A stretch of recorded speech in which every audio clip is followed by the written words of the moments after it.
Hey there, welcome to part 2 of your lesson for today. So in the first part I went over the E minor pentatonic at the 12th fret.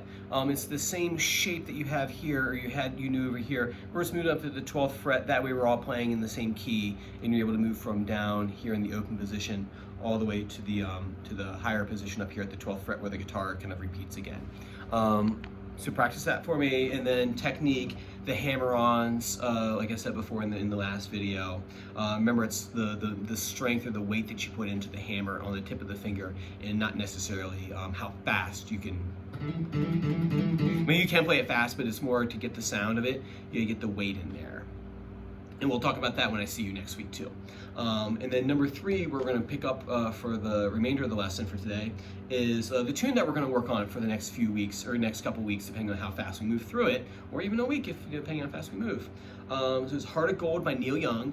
The reason why I chose it because it has a lot of open chords that I saw you play before, and it uses at least one of the new extended chords that I gave you last time, so you get more practice with that and using it in a riff. So cool. So this is the intro riff of the song. I'm going to play it for you, and then I'll break it down.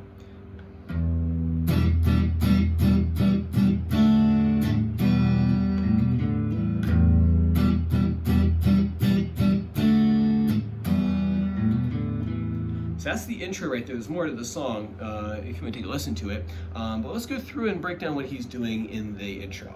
So there are 3 chords that he's playing here. He's playing E minor 7, which I wrote down for you last time. So I hope you've been practicing that. So the E minor 7 is this. Right? But for this song, you don't really need the pinky on there, so you can just take that off. He doesn't use it because he doesn't hit those strings.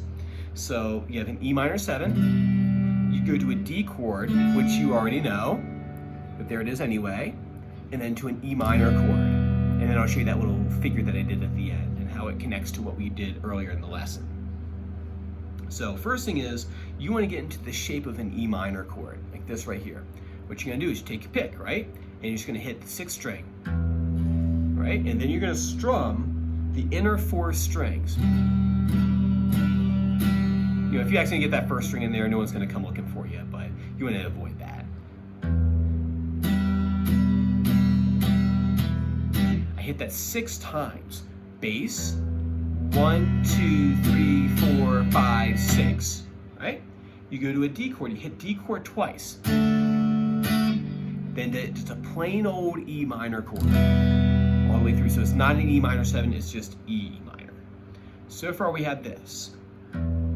1, 2, 3, 4, 5, 6, E minor, okay? Now if you notice here, it sounds different than when I played it the first time. The first time it sounded like this. They're choppy, right? Bum, bum, bum, bum, bum. To get the effect of the song, it's got to do that. What he's doing here is he's releasing pressure off the tips of the fingers. So I'm never ever really leaving. I'm not leaving the strings at all. I'm still touching them. What I'm doing is I lift off. I'm still in contact with the strings, but I'm releasing the pressure. It causes the strings to deaden. So it's called staccato, if you're curious. So I hit the strings, 1. As soon as I hit the strings, I bounce it. And that open G string right there, that can ring through.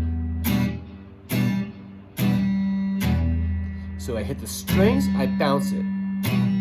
As soon as that pick comes down, my fingers are down and I bounce the chord off. Just like that. But like I said, first time when you're playing it through,